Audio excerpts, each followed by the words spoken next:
সেই ভগবান অরহৎ সম্যক সমুদ্রকে নমস্কার। সেই ভগবান অরহৎ সম্যক সমুদ্রকে নমস্কার। সেই ভগবান অরহৎ সম্যক সমুদ্রকে নমস্কার। যাহারা বৌদ্ধকুলে জন্মগ্রহণ করিয়া ভিক্ষুসঙ্গকে অন্ন, বস্ত্র, শিবর, বাসস্থান, বিহার ও ওষুধ প্রত্যাদি চতুর্প্রত্যয় দান দিয়া বুদ্ধ শাসনকে রক্ষা করে, বৌদ্ধ সাহিত্যে তাহারা দায়ক নামে অভিহিত হন। অন্যথা শুধু বৌদ্ধকুলের জন্মগ্রহণের দ্বারা কেহ দায়ক আখ্যার অধিকারী হইবে না। অবস্থাভেদে দায়ক তিন প্রকার: দানদাস, দানসহায় ও দানপতি। যে নিজে ভালো খায় অথচ অপরকে দিবার সময় খারাপ জিনিস দিয়ে থাকে তাকে দানদাস বলে। যে নিজে যেমন খায় অপরকেও তেমন জিনিস দান করে তাকে দানসহায় বলে। আর যে ব্যক্তি নিজে কোনো প্রকারে জীবনযাপন করে অথচ দানের বেলায় যথাসম্ভব উৎকৃষ্ট বস্তু দান করিবার চেষ্টা করে তাকে দানপতি বলে।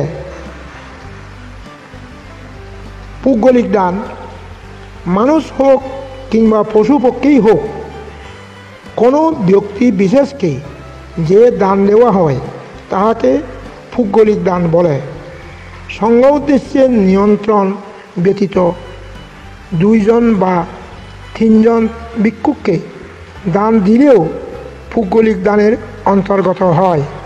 তবে এক্ষেত্রে যতই উৎকৃষ্ট প্রাণীকে দান দেওয়া যায় দানের ফল ততই অধিক হইয়া থাকে। কর্ম ও কর্মফলের উপর বিশ্বাস করিয়া কুকুর, গরু, ঘোড়া, ছাগল ও মোরগ প্রভৃতি তির্যক প্রাণীকে দান দিলে দাতা শতজন্ম অবধি আয়ু, বর্ণ, সুখ, বল ও জ্ঞান এই পঞ্চফল লাভ করিতে পারে। মিথ্যাদৃষ্টি সম্পন্ন কব্যত্বকে দান দিলে সহস্র জন্ম ফল ভোগ করিতে পারে। সাধারণ মানুষকে দান দিলে লক্ষ জন্মাবধি ফল লাভে সমর্থ হয়। এইভাবে পঞ্চশীল, অষ্টশীল, 10 শীলধারীকে উপসম্পন্ন শীলবান ভিক্ষু, বিদর্শন ভাবনারত ভিক্ষু প্রভৃতিকে দান দিলে একটা হইতে ক্রমান্বয়ে অবর্তার ফল অনেক বেশি হইয়া থাকে। আর কর্মস্থান ভাবনাকারী, শ্রোতাবর্তী, মার্গলাভী, সক্রিয়াগামী, অনাগামী, অরহৎ মার্গ ও ফললাভীকে এবং প্রত্যেকা বুদ্ধ ও সম্যক সমুদ্রকে প্রদত্ত দান একটা হইতে অবর্তা ফল অনন্ত অপ্রমেয় বলা হইয়াছে। সঙ্গদান। ভগবান বুদ্ধ সঙ্গদানের ফল সম্বন্ধে বলেছেন, পাতাবি সাগর নেরু ক্ষয়ং যন্তি যুগে যুগে কপ্পানি শত সহস্রানি সঙ্গে দিন্নাং নানাসাতি। এই মহাপৃথিবী অনন্ত মৃত্তিকা রাশি, 84,000 যোজন গভীর মহাসমুদ্র ও সর্বোচ্চ সুমেরু পর্বত ও যুগে যুগে ক্ষয় হইতে পারে, কিন্তু লক্ষ কল্পেও সঙ্গদানের ফল নষ্ট হয় না। ন্যূন কল্পে 4 জন ভিক্ষুকে সঙ্গদান করা যায়। তবে সঙ্গের আদেশপ্রাপ্ত 1 জন কিংবা 2 জন ভিক্ষু সঙ্গদান গ্রহণ করিতে পারে। যদি কোনো দায়ক বিহারে গিয়া সঙ্গ হইতে 1 জন ভিক্ষু প্রার্থনা করেন, বৃদ্ধ হোক, তরুণ হোক, মূর্খ বা অথবা পণ্ডিত হোক, সঙ্গ যে কোনো 1 জন ফাটাইয়া দিলে তাহার প্রতি অটল শ্রদ্ধা রাখিতে না পারিলে সঙ্গদান সফল হইবে না। সুতরাং সঙ্গ যাহাকে মনোনীত করিয়া ফাটাইবেন, বুদ্ধ প্রশংসিত শ্রেষ্ঠ পুণ্যক্ষেত্র সঙ্গের প্রতি প্রগাঢ় শ্রদ্ধা ও বিশ্বাস রাখিয়া দান করিতে পারিলে তাতা যথার্থ ফল লাভ করিয়া থাকে। পরলোকগত জ্ঞাতি প্রাতগণের উদ্দেশ্যে বুদ্ধ সর্বদাই সঙ্গদানের উপদেশ দিয়েছেন। তাই সিংহল, ব্রহ্ম, শ্যাম, কম্বোডিয়া, লাওস প্রভৃতি বৌদ্ধ প্রধান দেশে পরলোকগত আত্মীয় স্বজনের উদ্দেশ্যে বেশিরভাগই সঙ্গদান করিতে দেখা যায়। সঙ্গদানের মন্ত্র: ইমাং ভিক্ষাং সপরিকারাং ভিক্ষুসঙ্গাঞ্চা দেমা পূজেমা 3 বার বলিবে। প্রয়োজনীয় উপকরণ সহ এই ভোজন ভিক্ষু সঙ্গকে দান করিতেছি।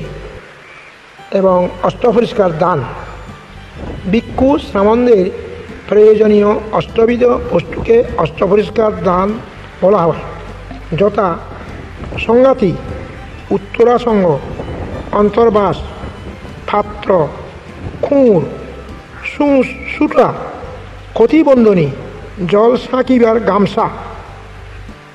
যখন পৃথিবীতে বুদ্ধ উৎপন্ন হন, তখন দেশ দেশান্তরে হইতে হাজার হাজার শ্রদ্ধাবান কুলপুত্র বুদ্ধের শিষ্যত্ব গ্রহণ করিবার জন্য ছুটিয়া আসেন।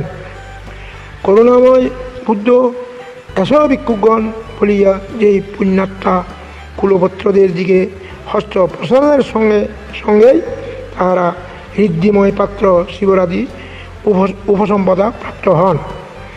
ইহা অষ্টপরিষ্কার দানের ফল। যাহাদের পূর্বকৃত অষ্টপরিষ্কার দানের ফল থাকে না, তাহারা বুদ্ধের কাছে ঋদ্ধিময় উপসম্পদা লাভের কথা দূরে থাকুক, ইহ জীবনের প্রজ্ঞা লাভ করাও তাহাদের পক্ষে দুষ্কর হইয়া পড়ে। তদ্দেদু জীবনে একবার হইলেও ভিক্ষু সঙ্গকে অষ্টপরিষ্কার দান দিয়া এভাবে প্রার্থনা করা উচিত: ইদাং মে পুয়াং অনাগতে এই ভিক্ষু পাবায়া ফাচ্ছায়া হতু। অর্থাৎ এই পুণ্য ভবিষ্যতে আমার ঋদ্ধিময় ভিক্ষুত্ব লাভের হেতু হোক। যখন জগতে সুমঙ্গল নামক বুদ্ধ আবির্ভূত হইয়াছিলেন, তখন আমাদের গৌতম বুদ্ধ সুরুচি নামক ব্রাহ্মণ হইয়া সুমঙ্গল বুদ্ধকে অষ্টপরিষ্কার দান দিয়েছিলেন।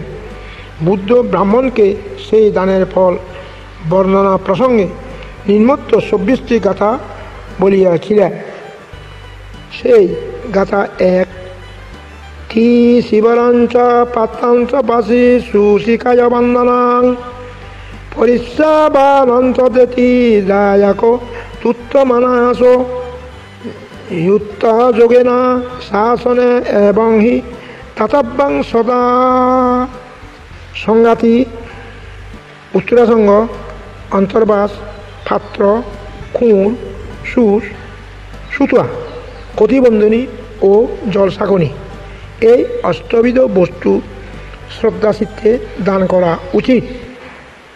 2 নম্বর, যে শ্রদ্ধাবান ব্যক্তি বুদ্ধ শাসনে রমিত ভিক্ষুকে প্রসন্ন চিত্তে অষ্টপরিষ্কার দান করেন, তিনি জন্মে জন্মে ধনশালী, ভোগশালী ও সুশ্রী হইয়া থাকেন। ইহা অষ্টপরিষ্কার দানের ফল।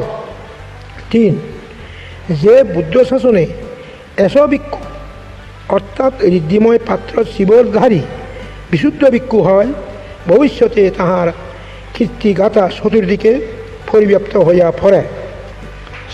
4, যে শ্রদ্ধাবতী স্ত্রীলোক ভিক্ষু সঙ্গকে প্রসন্ন চিত্তে অষ্টপরিষ্কার দান করে, সে জন্মে জন্মে ধনবতী, ভোগশালিনী এবং রূপবতী হইয়া থাকে। ইহা অষ্টপরিষ্কার দানের ফল। 5, অষ্টপরিষ্কার দানের প্রভাবে সে মহালতা প্রসাদম নামক শ্রেষ্ঠ অলঙ্কার লাভ করে। 6, যে ব্যক্তি পবিত্র চিত্তে বুদ্ধ শাসনে ত্রিশিবর দান করে, সে জন্মে জন্মে রূপবান হয়। ইহা অষ্টপরিষ্কার দানের ফল। 7, যে সে সর্বদা বিচিত্র কার্পাসাদি নির্মিত মনঞ্চ বস্ত্র লাভ করে, ইহা ত্রিশিবর দানের ফল। 8, যে শ্রদ্ধার সহিত বুদ্ধ শাসনে ভিক্ষাপাত্র দান করে, সেও জন্মে জন্মে ভোগশালী হয়। 9, সে সর্বদা সুবর্ণাদি নির্মিত নানা বর্ণের মনজ্ঞ বাজন লাভ করে, ইয়া পাত্রদানের ফল। 10 যে ব্যক্তি প্রীতি মনে জিন শাসনে কুঁড় বা ছুরিকা দান করে, সে ভবান্তরে সর্বদা প্রজ্ঞাবান হয়। 11 যে সে শাস্ত্র বিশারদ হয় এবং সর্বদা নরনারীগণের সন্দেহ ভজন করে ও জ্ঞানী বলিয়া খ্যাত হন, ইয়া ক্ষুরদানের ফল। 12 যে ব্যক্তি জিন শাসনে ভিক্ষুকে সুচ দান করে, সে জন্মে জন্মে বিচক্ষণ বুদ্ধিমান হয়। 13 সে ভিক্ষু প্রজ্ঞাবান প্রত্যুত্পন্নমতিত্ব হন, নানা শাস্ত্রে পারদর্শী ও নানা শিল্পকলায় দক্ষ বলিয়া চতুর্দিকে প্রকাশিত হয়, ইয়া সুচদানের ফল। 14 যে ব্যক্তি বুদ্ধ শাসনে প্রবর্জিতকে ক্ষতিবন্ধনী দান করে, সে সর্বদা দীর্ঘায়ু লাভ করে। 15 যে সে জন্মে জন্মে দেবমানবের দ্বারা আপদে বিপদে রক্ষিত সম্মানিত হয়, ইয়া ক্ষতিবন্ধনী দানের ফল। 16 যে দাতা প্রসন্ন চিত্তে জলসাকনি দান করে, সে জন্মে জন্মে সর্বদা বিশুদ্ধ দেহধারী হয়। 17 সে জগতে উৎপন্ন হইয়া নিরোগ নির্ভীক ও বিশুদ্ধ দেহধারী হয়, ইয়া পরিশ্রুত বস্ত্রদানের ফল।